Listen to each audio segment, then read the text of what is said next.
성경 말씀 보겠습니다. 마태복음 27장 마태복음 27장 27절에서 37절까지 교독하겠습니다. 27절에 이에 총독의 군병들이 예수를 데리고 관정 안으로 들어가서 온 군대를 그에게로 모으고 그의 옷을 벗기고 홍포를 입히며 다시 면류관을 엮어 그 머리에 씌우고 갈대를 그 오른손에 들리고 그 앞에서 무릎을 꿇고 희롱하여 가로되 유대인의 왕이여 평안할지어다 하며 그에게 침 뱉고 갈대를 빼앗아 그의 눈을 치더라. 희롱을 다한 후 홍포를 벗기고 도로 그의 옷을 입혀 십자가에 못 박으려고 끌고 나가니라. 나가다가 시몬이랑 구레네 사람을 만나며 그를 억지로 같이 가게 하여 예수의 십자가를 찍었더라. 골고다 즉 해골의 곳이라는 곳에 이르러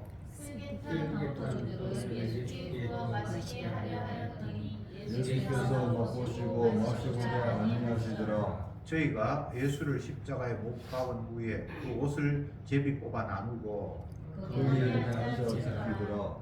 그 머리 위에 이는 유대인의 왕 예수라 쓴 패를 붙였더라. 아멘. 예수님을 군병들이 조롱하고 십자가에 못 박는 이야기를 같이 읽었습니다. 예수님은 어느 특정한 세력에 의해서만 미움받거나 조롱받는 것이 아니라 온 인류, 모든 사람이 예수님을 조롱하고 비웃었다라는 내용을 본문을 보면서 확인하게 됩니다. 맨 처음 시작은 유대인의 종교 지도자들에 의해서 예수님을 죽이려는 음모가 만들어졌고, 그래서 대제사장들, 백성의 대표인 장로들이 앞장서서 예수님을 로마에 고발했고, 그래서 그 과정에서 일반 백성들도 다 동조를 했고, 오늘 본문에는 로마의 군병들마저 예수님을 조롱하는 모습을 기록하고 있습니다. 28절에 보면 그의 옷을 벗기고 홍포를 입히며 가시면류관을 엮어 그 머리에 씌우고 갈대를 그 오른손에 들리고 그 앞에 무릎을 꿇고 희롱하여 가로되 유대인의 왕이여 평안할지어다 하고 조롱하는 모습을 구체적으로 표현을 했는데, 예수님의 옷을 벗기고 홍포, 붉은색 이게 도포 같은 걸 입히고 머리에는 가시 면류관을 씌우고 손에는 갈대 같은 것들을 이렇게 쥐어 주었다 이렇게 했는데, 이것은 왕을 흉내내는 모습이죠. 홍포는 최고의 높은 사람들, 임금 같은 사람들에게 권위를 상징하기 위해서 홍포를 입는데, 예수님을 자기가 이제 왕이라고 했으니까, 유대인이 왕이라고 했으니까 그래 너 유대인 왕처럼 한번 해봐라 하면서 왕이 입는 같은 그런 붉은색 옷을 입혔고, 왕은 면류관을 쓰는데 예수님은 가시 면류관을 거기에 조롱하듯이 씌웠고 손에는 이제 갈대 지팡이를 들었다고 하는데, 왕은 보통 이 지휘봉 같은 그런 걸 쥐고 있잖아요. 홀이라고 그러는데 그걸 대신해서 갈대를 손에 쥐어주면서 유대인의 왕이여 평안할지어다 하면서 그 앞에 무릎 꿇고 조롱하는 그런 모습이 나타나 있습니다. 왕이여 평안할지어다. 보통은 왕이 백성들을 향해서 평안할지어다 이렇게 하면서 연설을 시작을 하는데, 종들이 그 군병들이 예수님 앞에 무릎을 꿇고 왕이여 평안할지어다, 이 모든 것들이 다 너 왕이라고 했지 진짜 왕 맞아? 라고 비웃고 조롱하는 모습을 여기에 기록하고 있습니다. 하나님이 자기가 만든 피조물인 사람들에 의해서 조롱받는 그런 모습을 아주 상세하게 기록하고 있습니다. 30절에는 그에게 침 뱉고 갈대를 빼앗아 그 머리를 치더라. 더 이상 수치가 없을 만큼 예수님은 수치를 조롱을 당했다. 31절에 희롱을 다한 홍포를 벗기고 도로 그의 옷을 입히며 십자가에 못 박으려고 끌고 나갔다. 이렇게 기록하고 있습니다. 시편에는 예수님이 고난 당하시는 장면들을 많이 예언을 해 놓았는데 예수님의 고난 받으심이 얼마나 극심한지를 여러 양상으로 표현을 해 놓았습니다. 그것은 예수님의 죽음이 우연한 죽음이거나 어떤 상황이 닥쳐서 어쩔 수 없이 피치 못할 일이 있었던 것이 아니라 이미 선지자의 예언처럼 이 땅에 오셔서 백성들의 죄를 대신해서 조롱받고 고난받으면서 죽을 것을 예언해 놓았고 때가 되어서 그 예언대로 성취되었다라는 것을 보여주기 위해서 구약의 수많은 예언들 그리고 특히 시편에서의 고난받는 메시아의 모습 그대로 예수님께서 하나하나 당해가는 그런 상황을 본문이 묘사하고 있습니다. 우연한 죽음 아니에요. 갑작스럽게 닥친 일이 아니에요. 철저히 그분은 이 땅에 오신 그 자체가 하나님과 예수님의 약속 속에 담겨 있고 그 약속을 구약의 선지자를 통해서 여러 차례 이야기를 했고 그래서 때가 되어서 예수님은 고난받는 모습으로 십자가를 지시는 그런 이야기를 본문이 기록하고 있습니다. 32절에 나가다가 시몬이라는 구레네 사람을 만나며 그를 억지로 같이 가게 하여 예수의 십자가를 지웠더라. 예수님이 너무 지치고 피곤하니까 원래 십자가 지는 사람이 자기가 져야 할 십자가 나무를 불러 메고 이제 그 가게 돼 있거든요.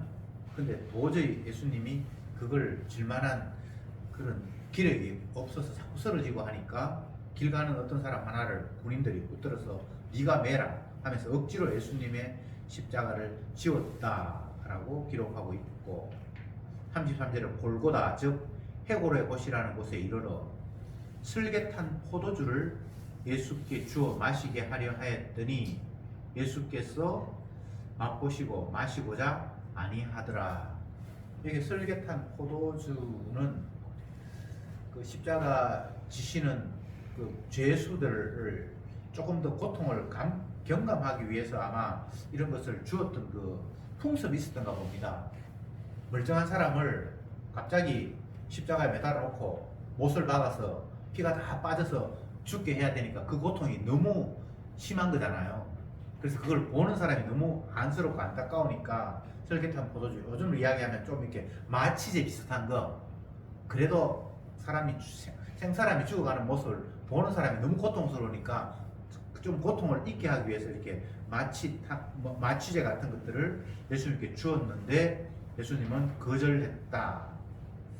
그러니까 이것은 예수님이 자기 백성의 고난을 하나도 감해지는 그런 것 없이 다 받겠다는 그 예수님의 의지가 여기에 담겨 있습니다.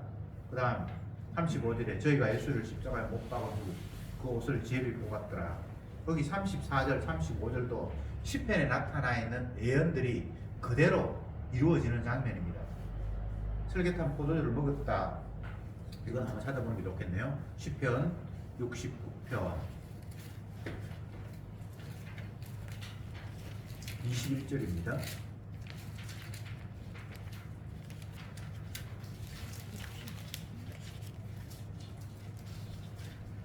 (69편) 21절을 같이 한번 읽어볼까요? 시작.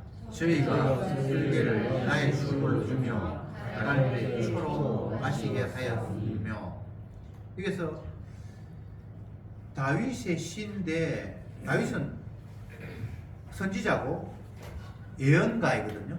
그래서 자기가 뭔가를 시를 쓰고 이렇게 하는데 그냥 개인의 감상을 적었다고 그렇게 생각하면 안 돼요.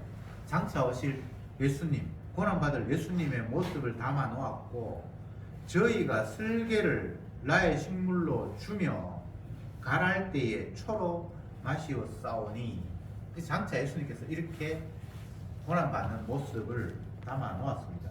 그리고 그 옷을 제일 뽑았다. 이것도 역시 시편에 나타납니다. 다시 말씀드리지만 예수님의 십자가 못 박히심은 어떤 상황이 우연히 닥쳐서 사람들이 위험을 받아 죽는 게 아니고 이미 예언되어 있는 내용이고 때가 되어서 그 수순을 지금 밟는 것이라고 제가 강하게 말씀을 드리는 겁니다. 예수님 이 땅에 오시면서 죽기 위해서 오셨어요. 자기 백성의 죄를 담당하기 위해서 오셨어요. 그리고 때가 되어서 그 길을 하나하나 밟아 가시는 모습입니다. 그래서 구약에 예언된 대로 설계탄 포도주를 사람들이 주었고 그걸 예수님이 거절했고 또 예수님의 옷을 사람들이 제비를 뽑았고 이 모든 것이 다 예언된 대로 예수님께서 죽으시는 모습이다라는 것을 일러주는 내용입니다. 그 다음에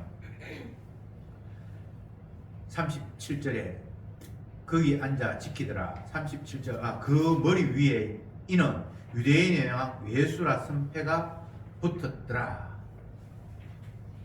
보통 죄인들이 십자가에 못 박힐 때에 그 십자가 맨 위에 나무 상자에 나무 이렇게 반대기에 죄명을 적거든요. 근데 예수님은 유대인의 왕 예수 이렇게 적었단 말이죠. 세상에 사형당하는 예수의 제목이 유대인의 왕이다라는 이유로 적는다는 게 참 우스꽝스러운 일이죠.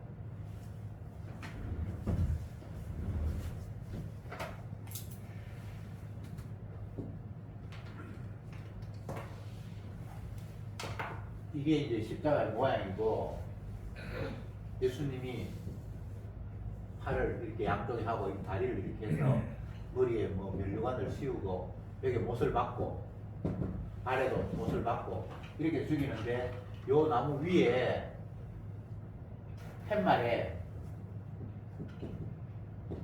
유대인의 왕 예수 이렇게 써놨다는 거예요. 예수님은 죽으시면서도 끝까지 자기 자신이 메시아라는 사실을 선포하시면서 돌아가셨거든요. 물론 사람들은 그걸 못 알아들어요. 살인, 뭐 강도, 아니면 뭐 이런 게 제목인데 유대인의 왕 예수. 이것은 그들이 의도하든 의도하지 않았든 그것과 상관이 없이 예수님께서 자기 자신을 계시하신 모습입니다. 예수님이 이 땅에 오시면서 처음에도 임신하면서 선지자가 그 천사들이 그 임신한 마리아에게 네 몸에 태어날 아이는 성령께서 잉태하게 하셔서 자기 백성의 죄를 담당하기 위해서 이 땅에 오신 분이다. 그래서 그 이름은 예수다, 구원자 이렇게 천사가 일러주었잖아요. 그러니까 예수님은 출생부터 돌아가시는 그 순간까지 계속해서 메시아라는 사실을 거듭거듭 공표하는 방식, 그게 사람에 의해서 공표가 되었건 뭐 간접적으로 그들이 제목을 그렇게 듣든 어떤 시기든 계속해서 자기 자신을 메시아라는 사실을 끝없이 일러주셨습니다. 그러면 뭐합니까? 사람들은 못 알아듣는데 이게 굉장히 답답할 노릇이에요. 보기는 보아도 알지 못하며 이사야의 예언에 듣기는 들어도 깨닫지 못한다. 우리는 못 봤기 때문에 모른다. 보면 안다. 이렇게 생각하잖아요. 못 들었기 때문에 모르지. 들었으면 내가 알 거다. 이렇게 생각하잖아요. 그런데 주님에 대한 정보나 믿음은 봐도 모르고 들어도 깨닫지 못하도록 했다는 거예요. 이게 오늘 본문에서의 제일 중요한 대목입니다. 예수님은 하나님이에요. 본인이 하나님이라고 일러주셨어요. 그리고 하나님 되심을 많은 사람들에게 보여주셨어요. 무리를 걷는다든지 1인분 도시락으로 5,000명을 먹인다든지 죽은 낙사로를 살린다든지 뭐 이런 등등의 일들은 하나님이 아니면 도저히 해낼 수 없는 일들을 본인이 하면서 자기가 자신이 하나님이라고 보여주셨는데 분명히 그걸 사람들은 봤는데 보기는 보아도 알지 못하고 또 예수님께서 자기 자신이 많은 말씀을, 진리의 말씀을 하셨잖아요. 그 당시에 훌륭한 스승들이 와 대단하다, 저 사람은 배운 것도 없는 사람인 것 같은데 어떻게 저렇게 유창하게 우리보다는 훨씬 더 깊이 있는 진리를 말씀하시네. 자기들이 그렇게 이야기했단 말이죠. 그죠? 들었잖아요. 보았잖아요. 그런데 몰라. 이게 인간의 보편 상식을 뛰어넘는 특이한 상황이 지금 연출되고 있는 거예요. 예수님 아닌 다른 어떤 상황은 보면 뭐 이해하고 들으면 깨닫게 되는 것이 상식이잖아요. 그런데 예수님에 대해서만은 그렇게 똑똑하고 대단한 사람들이 경험하고 보고 뭐 다 했는데도 불구하고 모른다는 거예요. 왜? 하나님께서 모르게 하셨기 때문에. 그리고 주님을 알아본다는 것은 인간의 안목, 상식, 경험을 넘어서는 그 무엇이 있어야만 가능하게끔 주님께서 차단을 시켜 놓았습니다. 주의 영이 아니면 결코 예수님을 알아볼 수 없도록 만들어 놓으셨어요. 이것도 예언된 내용. 이사야가 그냥 괜히 너희는 듣기는 들어도 깨닫지 못하며 보기는 보아도 알지 못하는 자다, 그냥 지가 하고 싶어서 그렇게 말한 게 아니고, 그게 그 당시에 유대인들의 완악함이기도 했지만 그 너머에 장차 오실 예수님을, 하나님을 너희들은 완악해서 못 알아본다라는 걸 이미 예언한 내용이에요. 듣기는 들어도 알지 못하고 보기는 보아도 깨닫지 못한다. 그러니까 모든 구약의 성경의 내용은 예수님을 겨냥하고 있습니다. 그래서 이중적이에요. 그 당시의 상황을 표출하는 것 같은데 그것도 맞아요. 근데 그것만이 아니라 장차 오실 예수님의 상황을 거기에 담고 있었습니다. 그래서 예수님은 노골적으로 모세 율법, 구약의 모든 말씀은 내 이야기한 거야, 나에 대해서 증거한 거야 라고 한마디로 딱 정리해 버렸습니다. 너희들이 자꾸 모세 그러는 거 그러면 안 돼. 그 모세가 내 이야기 했거든. 모세만 주님을 이야기한 게 아니고 모세라는 것들, 구약 율법이라는 것들은 다 예수님 오시기 전에 모든 예언들 다를 포함합니다. 근데 이사야가 듣기는 들어도 깨닫지 못하고 보기는 보아도 알지 못한다라는 말을 했을 때, 그것이 너희들은, 예수님 당시에 수많은 사람들은 예수님을 봐도 그분의 말씀을 들어도 너희들은 그분은 메시아로 알지 못한다라는 이야기예요. 그게 우리가 성경을 보면서 계속해서 깨닫게 되는 바는, 진짜 우리는 무능한 자이구나, 나 진짜 바보구나, 나 정말 내 스스로의 힘으로 뭘 할 수 있는 게 아무것도 없구나를 깨달을 수밖에 없습니다. 그런데 마귀는 나 스스로를 대단한 존재로 자꾸만 부추기고, 또 내 스스로 그렇게 생각하는 것도 모자라서 주위의 사람을 동원해서 칭찬하고 격려하면서 너 훌륭해, 대단해, 이런 상황들이 만들어지죠. 그런데 세상에서는 그게 굉장히 귀하고 복된 일이잖아요. 남들로부터 칭찬 듣는 사람, 스스로도 나는 이만큼 이루었으니까 나 대단한 거 맞아 라고 생각하는 사람이 세상 관점에서는 그게 굉장히 훌륭한 인물인데, 주님 보실 때는 진짜 점점 더 주님과 멀어지는 굉장히 위험한 존재인 거예요. 차라리 이 땅에서 사람들로부터 인정 못 받고 본인 스스로 생각해도 아이고 나는 패배자다 이렇게 생각하면 차라리 그게 주님의 말씀과는 그래도 유사한 거잖아요. 근데 반대의 경우, 너무 잘났어, 훌륭해, 학벌도 좋고 직장도 좋고 가진 것도 많고 남들로부터 존경을 받고, 그래서 누가 봐도 자기 자신을 죄인이다, 하찮은 존재다, 내가 이 땅에 왜 태어났나, 나는 내가 하는 일마다 정말 악밖에 없고 남에게 해를 끼치는 것 말고는 아무것도 없네라고 생각하는 거는 너무나 거리가 멀잖아요. 그게 저주인데, 물론 그 자체가 저주는 아니에요. 본인 스스로가 깨닫지 못하는 게 저주죠. 그죠? 하나님이 어떤 사람을 이 세상에서 존귀한 자로 두기도 하고 미천한 자로 두기도 하고 어떤 사람은 부자로 만드시기도 하고 가난한 사람 만드시기도 하고 건강하기도 하고 병들기도 하고 뭐 하나님께서 다양하게 사람을 활용을 하시는데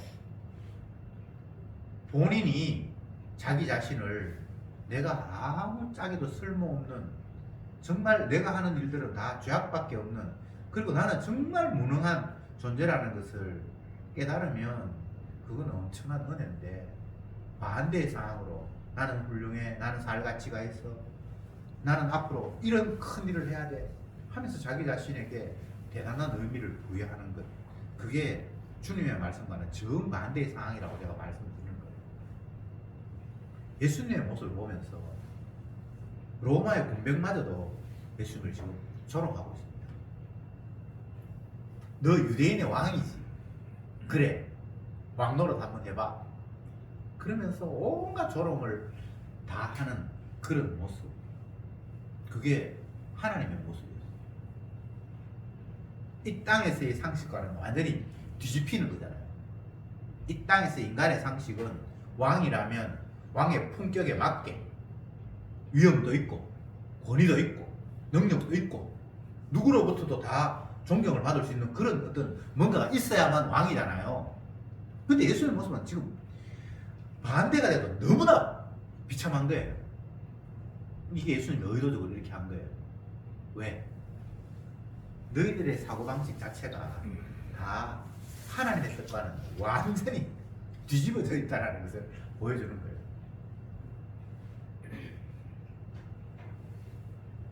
이 마태복음 지금 27장까지 왔는데 그 앞부분에 있어서 유대인들의 지도자들이 예수님을 바라보면서 계속해서 오해할 수밖에 없는 상황들이 지금 이 오늘 본문에서만이 아니라 계속 그도 반복되어 왔습니다.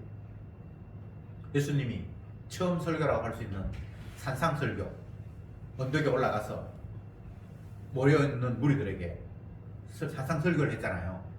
그 설교의 내용이 그들이 알고 있는 상식과는 정반대예요. 가난한 자는 복이 있나니 줄이고 목마른 자는 복이 있나니 슬퍼하는 자는 복이 있나니 그러면서 정반대 이야기를 했었어요. 왜 그렇게 하셨을까요? 예수님이 심술을 부던 사람입니까? 그게 아니고 너희들이 아는 건 지금 다 거꾸로 돼 있어. 뒤집어져 있어. 엉터리 없는 존재야 라고 주님이 알려주시기 위해서 그렇게 말씀을 하셨는데 그들은 알아들 수가 없잖아요. 가난한 자가 복이 있다. 물론 그 심령이 가난한 자라는 말 붙었습니다. 그리고 줄인다는 말은 의에 줄이고 목마르다는 말이 붙어 있습니다. 그렇거나 말거나 그게 줄이고 목마르는 게 복이 있다거나 가난한 게 복이 있던 건 아니잖아요. 우리에게는 그 말을 또 오해해가지고 자기는 가진 게 많은데 그걸 다 남한테 주고 스스로 가난하게 되겠다라고 설치는 그런 사람이 있는데 그게 복이 있다고 그러니까 그렇게 해서 가난이 안 돼요. 가난 이야기가 나왔으니까 조금 더 붙여서 말씀드리겠습니다.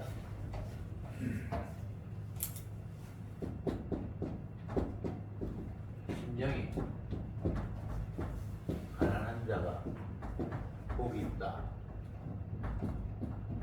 이런 말씀을 하셨고 부자가 천국 가기는 낙타가 바늘구멍 통과하는 거하고 똑같다. 요거 이제 두 말씀을 한번 생각해 봅시다. 가난한 자 복이 있다 그렇게 말씀을 하셨고 그리고 부자가 천국 간다는 거는 그거는 있을 수 없는 일이다. 아까 바늘구멍 통과하는 거하고 똑같다 그렇게 말씀하셨는데 주님의 이 두 번째 부자가 천국 가기는 낙타가 바늘구멍을 통과한다 이 말은 너희들은 다 부자라는 말이에요. 모든 인간은 다 부자라는 말이에요. 우리가 부자라는 생각하고 다르잖아요. 우리는 재산이 평균 이상 뭐 굳이 따지자면 뭐 상위 몇 프로 이상이면 뭐 부자라고 생각한다든지 그렇게 생각을 하는데 주님의 관점에서는 부자가 천국 가는 건 낙타가 바늘구멍 통과하는 이 말을 하실 때는 너희들은 다 부자여서 천국 못 가라는 말을 하셨거든요. 그럼 우리가 생각하는 부자 개념하고 달라요. 가난도 우리가 생각하는 가난 개념하고 달라요. 그러니까 무엇 하나 하나님의 말씀을 이해할 수가 없었다는 거예요. 주님이 말씀하실 때 부자가 천국 못 간다라는 말은 무엇이든 내 것이라고 소유할 만한 무엇이 있으면 그건 다 부자예요. 요건 내 거야. 내 생명 요건 내 거야. 이 옷은 내 거야. 우리 가정, 내 자녀들은 다 내 거야. 밥을 얻어먹는 그린이 밥을 얻어먹기 위해서 그 밥통, 깡통 가지고 있는데 그거 자기 거라고 생각하잖아요. 그 깡통은 밥 얻어먹을 수 있는 통 그거. 그럴 때 주님 볼 때 그거는 지가 뭔가를 소유하고 있어. 그럼 그 사람은 부자예요. 그리고 부자 아닌 사람이 없는 거예요. 이걸 바꿔 이야기하면 이 세상의 주인은 나고 모든 것이 내 소유지 네 거는 없거든. 그 말을 주님 하신 거예요. 시편에서 하나님이 사람의 손으로 드린 걸 뭐 받는 사람이 아니다. 너희들이 소를 드리고 뭐를 드리는데 그거 원래 내 거야. 이렇게 주님 말씀하시잖아요. 그러니까 진짜 은혜가 온 사람은 나는 피조물이고 주님이 따르고 계시고 나는 아무것도 아니에요. 그냥 피조물에 지원받은 그냥 하나의 소품이에요. 내 거는 없어요. 종은 주인 앞에 자격이 없어요. 밭도 내게 아니고 뭘 해도 내게 아무것도 아니에요. 그냥 주인이 시켜서 그냥 할 뿐이에요. 그게 제대로 된 주님의 백성, 주님과의 관계성 속에 있는 사람인데 은혜가 안 오니까 내 건 최소한 가지고 있고 이 내 걸 더욱더 윤택하고 풍성하게 하기 위해서 하나님과 거래하는 거예요. 내가 이 정도 기도해주면 주님이 시키신 거 이 정도 순종하면 나에게 더 많이 주겠죠. 그리고 천국 있다고 그러니까 내가 이렇게 주님을 따르면 천국 넣어주겠죠 라는 이런 관계성을 가지고 주님과 대하지. 당신이 영광을 위해서 나를 만들었잖아요. 나를 지옥 보내신다면 나는 지옥 가야죠. 이런 마음이 아니잖아요. 그러니까 다 부자예요. 에서와 야곱이 태어나기도 전에 그들이 선이나 악을 알기도 전에 하나님께서 자기 기쁘신 뜻대로 하나는 사랑받기로 하나는 미움받기로 결정했다.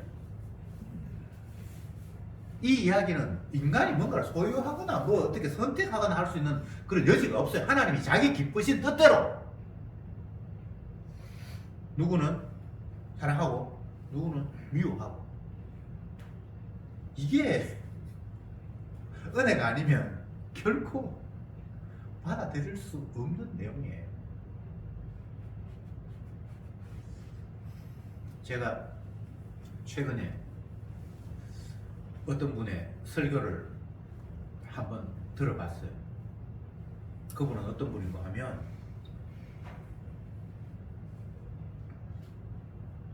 한 5년 전에 저를 찾아와서 이 목사님하고 같이 공부하기를 원한다. 그러면서 같이 알아다녔던 어떤 저보다는 한 10여 년 아래에 있는 어떤 사람인데 그분이 유명한 목사가 되어서 경기도에서 뭐 엄청나게 큰 교회를 하다가 어느 날 갑자기 나는 작은 목회를 해야 된다 그러면서 그 큰 교회를 부목사님한테 넘겨주고 다시 고향인 울산으로 와서 여기서 다시 개척교회 했는데 지금도 벌써 뭐 몇백 명이 모인답니다. 그래서 이 사람이 도대체 어떻게 설교하는가 싶어서 제가 끝까지는 다 못 듣고 너무 힘들어서 중간에까지 들었는데 너무 설교를 잘하는 거예요. 사람들에게 용기를 주고 희망을 주고 성경 구절을 다 인용을 하고. 그래서 제가 한번 생각을 해봤어요. 이 사람은 이렇게 설교해서 모이는데 또 다른 사람은 이렇게 설교해가지고 안 모이는 이유는 무엇일까? 그리고 제 설교하고도 한번 비교를 해봤어요. 그건 저보다 훨씬 더 잘하는 것 같아요. 모든 면에서. 근데 한 가지가 결정적으로 없어요. 하나님이 만세전에 결정하신 대로 모든 것이 이루어진다는 거예요. 에서는 사랑하였고 야곱은 미워하였기 때문에 인간의 행위 이전에 이미 하나님께서 모든 것들을 결정하셨다라는 이 내용이 그 설교에는 없어요. 하나님이 결정하셨다라고 얘기를 하면 사람들이 뭐 그렇게 싫어하지 않을 것 같은데 지옥 가고 천국 가고도 너희들하고 상관이 없어. 하나님이 자기 기쁘신 뜻대로 너희들 태어나기도 전에 이미 결정했어라는 이 말이 성경에 분명히 있는데 그런 내용이 없어. 이게 사람을 모으는 정말 중요한 거구나. 사람을 모으면 뭐 하겠습니까? 복음이 아닌데. 왜 예수님이 이런 모습으로 사람들에게 조롱을 받습니까? 오늘 본문에서 이유는 자기들이 생각하는 하나님이 아닌 거예요. 예수님은 하나님 맞는데 유대인의 왕인 것도 맞는데 자기들이 생각하는 왕은 아닌 거예요. 인간은 이렇게 엉터리 없는 존재입니다. 이사야 2장 22절에 너희는 인생을 의지하지 말라. 그의 호흡 코에 있나니 수에 칠 가치가 없느니라. 인생이 주님이 가치 없다고 하면서 하시는 말씀이, 왜냐하면 그 코로 숨쉬기 때문에 그 가치가 없다는 거예요. 그 주님이 숨 못 쉬게 하면 그냥 끝나버리는 거잖아요. 그렇죠, 그죠? 의사들이 사람이 죽었을 때 사인이 불분명할 때 왜 죽었는지 모를 때 붙이는 별명 뭡니까? 명칭이 심장이 멈춰서 죽었다. 원래 죽으면 다 심장이 멈추는데 급성 뭐 이렇게 심장 멈출 그 용어가 있는데 그건 이유를 잘 몰랐어요. 뭐 두드려 맞아서 피가 많이 흘러서 죽었다든지 뭐 이렇게 원인이 분명한 거는 붙이는데 모르는 거는 심장마비라고. 신근근세. 심장마비. 심장 원래 마지막에는 다 심장이 마비되거든요. 그 병명이 아니에요. 심장마비는 급성 심장마비, 뭐 심장마비라는 말은 모든 사람이 죽을 때 마지막에는 심장이 마비돼요. 그 병명이 아니에요. 그리고 이유를 모르니까 그냥 마지막으로 심장이 멈춰서 죽었다 이렇게 그냥 붙인다는 거예요. 제가 왜 이야기를 하는가 하면 인간은 바보예요. 몰라요. 우리를 만드신 분이 뭐라고 이야기를 하면 그게 맞지. 만들어진 내가 나를 분석해봐야 그 분석이 안 되거든요. 의사가 뭘 아는 것 같지만 진짜 지극히 조그마한 어떤 일에만 자기가 뭔가를 할 수 있지 아무것도 사실 아니거든요. 하나님 그렇게 만들어 놓으셨어요. 사람을 수에 칠 가치도 없다. 왜냐하면 코로 호흡하기 때문에 주님 호흡 멈춰버리면 그냥 끝나버리는 거예요. 아무것도 아니에요. 다른 말 하면 심장 박동하는 거 멈춰버리면 그냥 아무것도 아니에요. 뭐 대단한 사람 같고 많은 지식을 가진 것 같고 큰 업적을 가진 것 같은데 아무것도 아니라는 거예요. 주님. 다만 주님이 필요하셔서 그를 도구로 활용하실 뿐이에요. 이게 저와 여러분에게는 늘 깨달아져야 돼요. 난 아무것도 아니야. 주님이 자기 하시는 일을 위해서 나를 오늘도 이렇게 굴리시고 저렇게 굴리시네.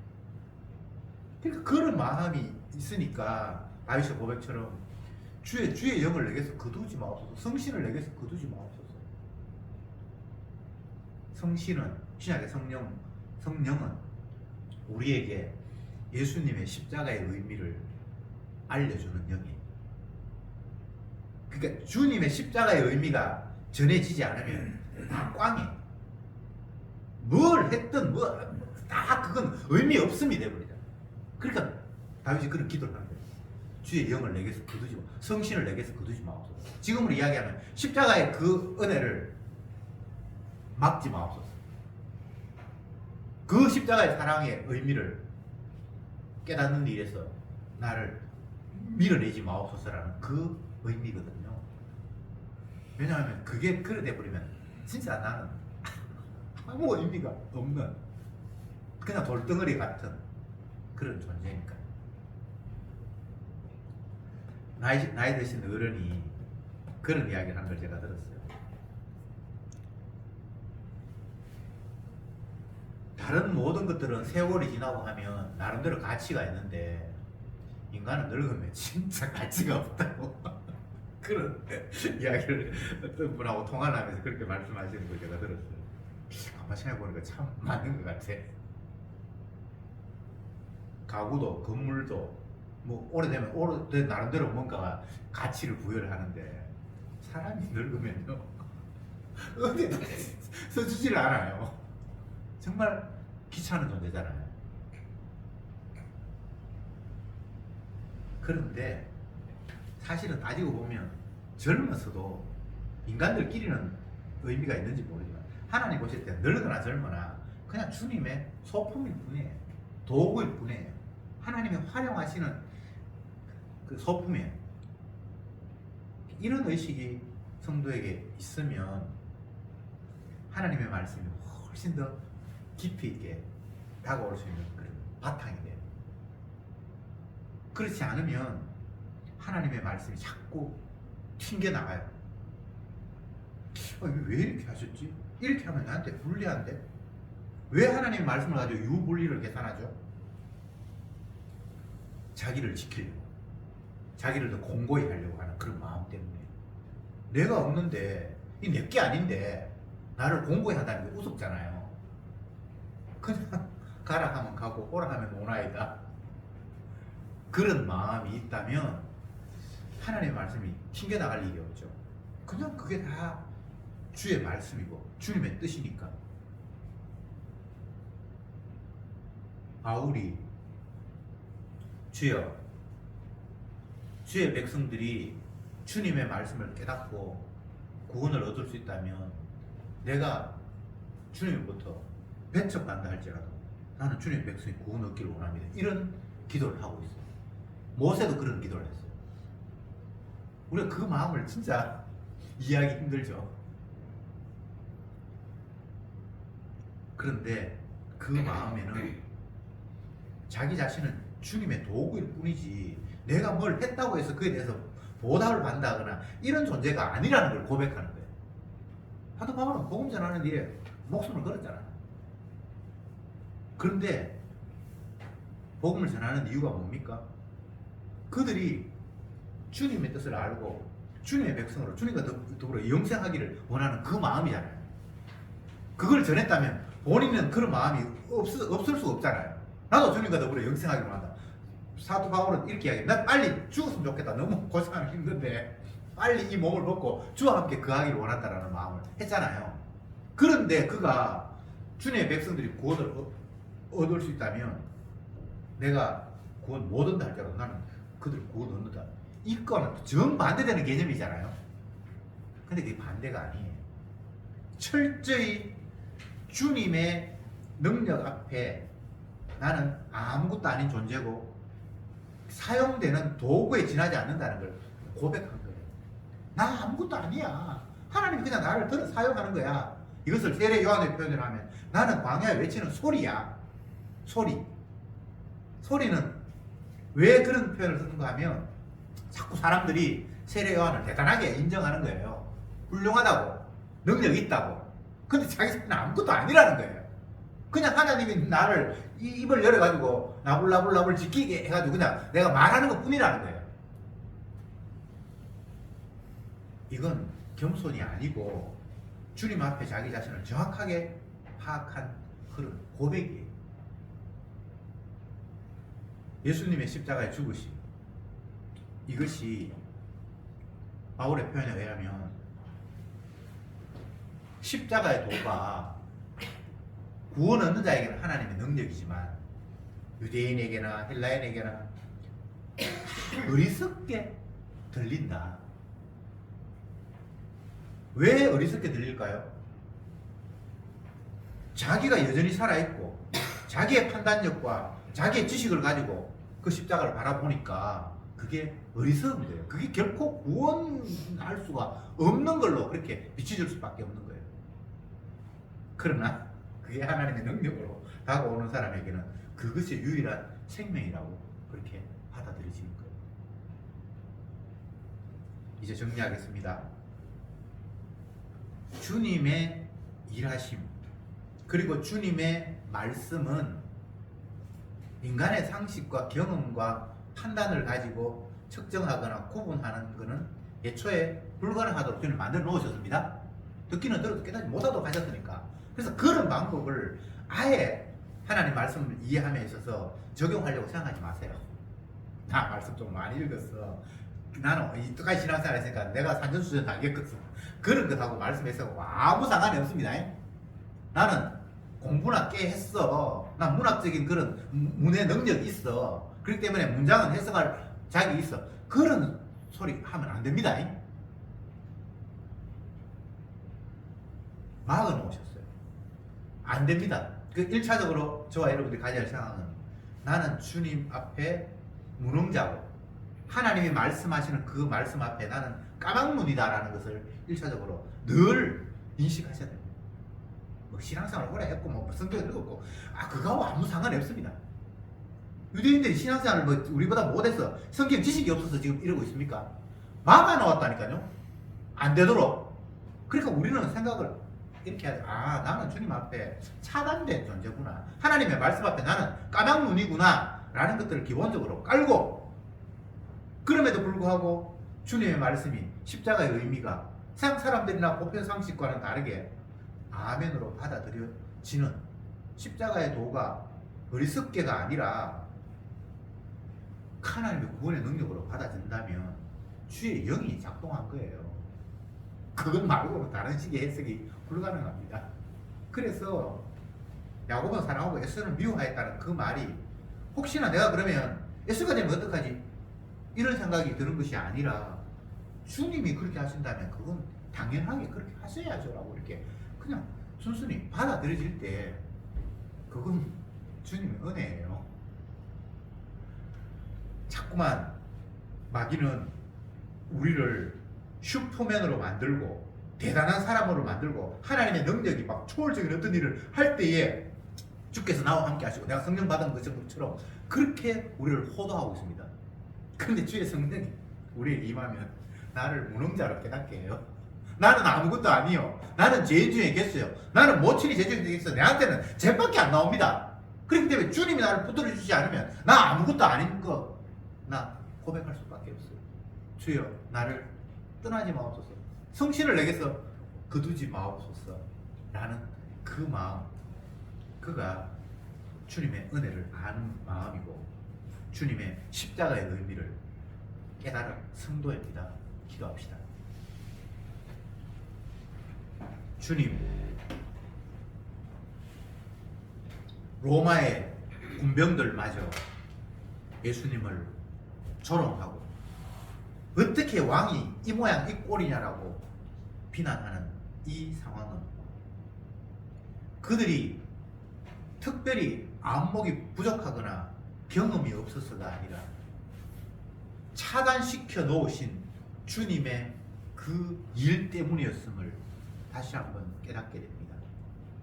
저들이 로마의 군병과 결코 다르지 않은 존재인 줄 믿습니다. 선악과를 다 먹었기에 우리에게는 나름대로 뭔가 판단력이 생겼는데 그 판단력이라는 것이 하나님을 봐도 알지 못하는, 주님에 대해서 들어도 전혀 깨닫지 못하는 그런 판단력입니다. 더 이상 내 경험, 내 판단 의지하지 말게 하시고 주께서 십자가로 우리에게 다가오셔서 그 피 흘리심의 유일한 일로만 당신이 주가 되시고 당신의 백성을 죄에서 해방시키는 그 놀라운 복음의 능력을 아멘으로만 화답하는 저들이 되게 해 주옵소서. 예수님의 이름으로 기도드리옵나이다. 아멘.